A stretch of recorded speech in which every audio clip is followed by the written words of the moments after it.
네, 구독자 여러분 안녕하세요. 공인중개사 이승주TV의 사당동 공인중개사 이승주입니다. 제가 유튜브 촬영을 토요일날 하잖아요, 여러분. 중개업이니까 이제 토요일날도 일을 해야 되니까 오늘도 일을 하고 저녁 무렵이 돼서 촬영을 하는데요. 원래 다른 영상을 찍으려고 하다가 오늘은 중개 실무에 관해서 한 가지 이야기를 드리려고 합니다. 제가 이제 공인중개사 법령 및 중개 실무의 강사로서, 공인중개사 학원의 강사로서 이제 실무도 같이 지금 겸업을 하고 있는 현업 공인중개사잖아요. 이제 이론과 실무가 다른 경우가 많죠, 사실. 법과 실제로 관례적으로 하는 부분도 다른 부분이 많습니다. 그 부분에 대해서 한 가지를 실무와 중개사법의 용어에서 정의하는 이 중개의 범위와 조금 다른 거 하나를 말씀을 드리려고 하는데요. 세입자가 퇴실할 때 공과금 정산을 보통 하죠. 중개사가 계약을 해주면 다음 세입자를 위해서 이전 세입자의 공과금을 정산해주는 경우들도 있고, 아니면 임대인과의 유대 때문에 집을 좀 비워놔야 되는 상황이지만 그럼에도 불구하고 그 세입자와의 유대 혹은 임대인과의 유대 때문에 나갈 때 공과금 정산 서비스를 좀 해주는 경우들이 있습니다. 이 부분에 대해서 말씀을 드리려고 해요. 오늘도 마찬가지였습니다. 제가 추후에 이제 계약을 해드릴 분이죠. 이 임대인이 저한테만 맡기시니까요. 이 임대인께서 연세가 지긋하시기 때문에 임차인이 나갈 때 공과금 정산을 제대로 하는지 이런 것들을 계산하기가 힘든 거예요. 또 월세도 어떻게 계산해야 되는지, 보증금 반환도 아무래도 좀 중개사가 같이 있으면 좋으니까 또 반환할 때도 저희 사무실에서 좀 같이 해달라고 하시는 경우들도 있죠. 저는 이제 동네 분들 그리고 저한테만 맡기시는 분들, 또 이게 어떻게 보면 영업적인 차원에서 또 서비스적인 차원에서 선순환 구조가 일어난단 말이에요. 이렇게 되면은 정상적인 분들이라면 고마움을 느끼고 또 그걸 저한테 받기 위해서 저를 신뢰를 바탕으로 저에게만 매물을 의뢰해 주시거나, 손님 입장에서도 임차인이나 또 매수인 입장에서도 저에게만 집을 구하는 이런 경우들이 있습니다. 상가도 마찬가지고요. 중개사 법령 및 실무에서 정의하는 중개의 범위가 있습니다. 중개 실무의 범위가. 제가 이제 최근에 책이 또 한 권 나와서 이제 제 저서가 3권이 됐는데요. 이 한 권 나온 거에는 이제 문제풀이집도 나왔는데, 여기에도 이제 문제가 있지만 기출 문제에는 별로 없는 항목인데 중개의 범위입니다. 조금 전에 말씀드린 중개의 범위에 대해서 말씀을 드리면, 사실상 중개의 범위는 계약 체결까지입니다. 그러니까 계약서 작성하고 계약을 하면 끝이죠, 사실은. 그 뒷부분이 뭐냐면 이제 이행행위라고 해가지고 중도금 지급이나 잔금을 해주는 이런 경우는 사실상 중개의 범위는 아닙니다, 원칙적으로. 근데 판례도 있고 뭐 실질적으로 관례상 당연하게 중도금이 있으면 중도금, 당연히 잔금까지 그 입주까지 잘 하는 것을 봐주는 게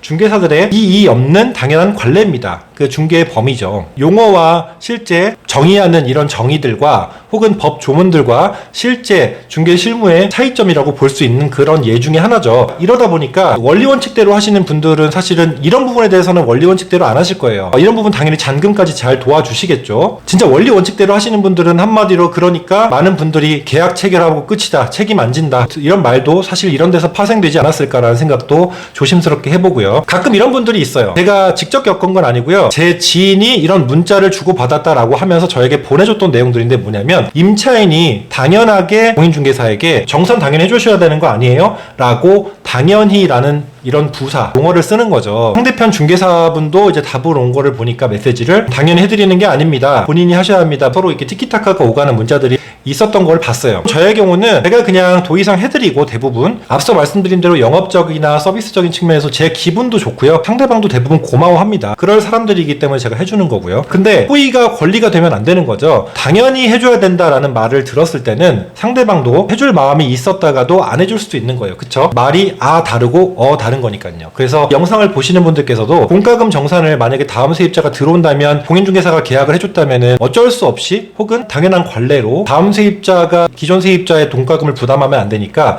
정산을 해줍니다. 왜냐면 잔금 치를 때 모든 걸 정산을 다 해주니까요. 그 과정에서 같이 하는 거고요. 근데 이제 오늘처럼 중개를 하지 않은 상황인데 기존의 임차인이 나간다, 근데 공과금 정산을 도와달라고 했을 때, 기존 임차인과의 유대가 있었다면 도와줬겠지만 그것도 아니었을 때도 도와준 이유는 뭐냐면, 임대인과의 유대도 있고 또 임대인이 고마우니까 여기 수리 싹 하고 손 보고 내가 깨끗해진 상태에서 다시 자네에게 내놓겠네 라고 합니다. 자네한테만 내놓을 거야 라고 하는 거죠. 서로 기분이 좋은 거죠. 그러니까 이런 식으로 우리 중개사분이 보신다면은, 사람에 따라서 물론 당연히 해줘야 되는 것은 아니지만 어떤 상황이냐 누구냐에 따라서 이렇게 무조건 안 됩니다, 개인적으로 하시는 거예요 라고 딱 선을 긋지 말고 이렇게 해주면 나도 기분이 좋아요. 제가 요즘에 좀 느끼는 게 뭐냐면, 돈으로 살 수 없는 가치 있는 많은 것들을 보고 있어요. 그러니까 신뢰를 바탕으로 저를 믿어주는 분들에 대해서 이 기쁨, 그리고 누군가에게 뭔가 법률적인 자문이나 조언을 줬을 때, 도움을 줬을 때 이분이 누구보다도 기뻐하고 고마워했을 때 그런 쾌감들, 그리고 또 어려운 분들을 도왔을 때 이분이 저에게 연세가 지긋하심에도 불구하고 두 손 모아서 90도 인사를 이렇게 하시면서 제가 부담스러울 정도로 고맙다, 고맙다, 살려줘서 고맙다라는 말을 들을 때 저도 눈시울이 붉어지는 경우도 있어요. 또 오늘도 이제 무료로 구독자님이 너무 급하신 상황 같아서 상담을 도와드렸는데 너무나 도움을 많이 받았다고 고마워하시면서 이렇게 큰, 제 얼굴보다 큰 수박을 사오신 거예요. 그래서 이런 걸 보면서 좋은 일을 하면 나한테 좋구나, 결국에는 나를 위한 일이구나, 다 돌아오는구나, 이렇게 기분적으로 나중에 멀리 봤을 때도.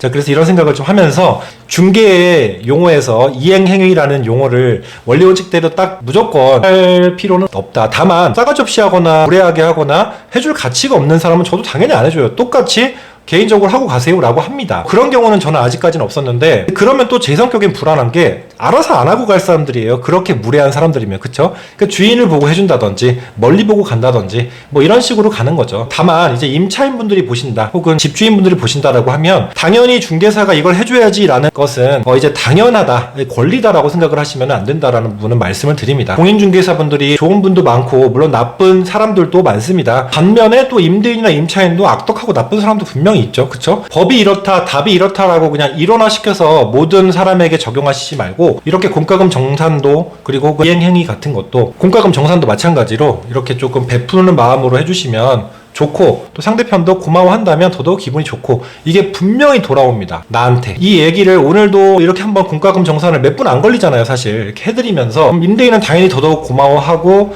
저한테만 또 매물을 내놓아 주신다고 하고, 다른 부동산들에서 막 찔러요. 그러면 나는 맡긴 부동산이 있습니다 라고 이런저에 끊어버리면 끝이거든요. 어떻게 못해요. 그쵸? 그렇게 물건을 꽉 잡을 수 있고 손님을 꽉 잡을 수 있고, 이 힘은 바로 어디서 나와요? 이 신뢰, 믿음에서 나옵니다. 그러니까 이 믿음을 어떠한 행동이나 어떠한 말로 할 수 있다면 너무나 좋은 값진 가치 아니겠어요? 그래서 이제 그런 말씀을 조금 드려보고자 오늘 영상을 켰습니다. 다음 주에는 법적 지식을 찍어서 올리겠지만, 어제 공인중개사 학원 이제 다음 커리큘럼이 문제풀이 커리큘럼이 개강을 했어요. 그래서 제 책도 이제 나와서 책을 들고 이제 첫 강도 찍고 했는데요. 그러면서 오늘 이제 제가 맨날 법 공부를 할 거 아니에요. 중개사법 강의를 가르쳐야 되니까. 근데 이제 법과 실무와 괴리가 많은 것들이 상대적으로 있어요. 실제로 일을 하면. 정체성의 혼란이 오진 않습니다. 이제 다 강사로서의 삶, 그리고 중개사로서의 삶이 각각 명확한 정체성이 있기 때문에 뭐 카오스가 오진 않는데, 괴리감이 많이 느껴질 때는 있어요. 실무와 법적인 부분이 차이점이 있고, 또 사각지대를 이용하는 경우도 이렇게 이용하는구나 라는 부분도 보이긴 하는데요. 여러분들께 말씀드리고자 하는 것은,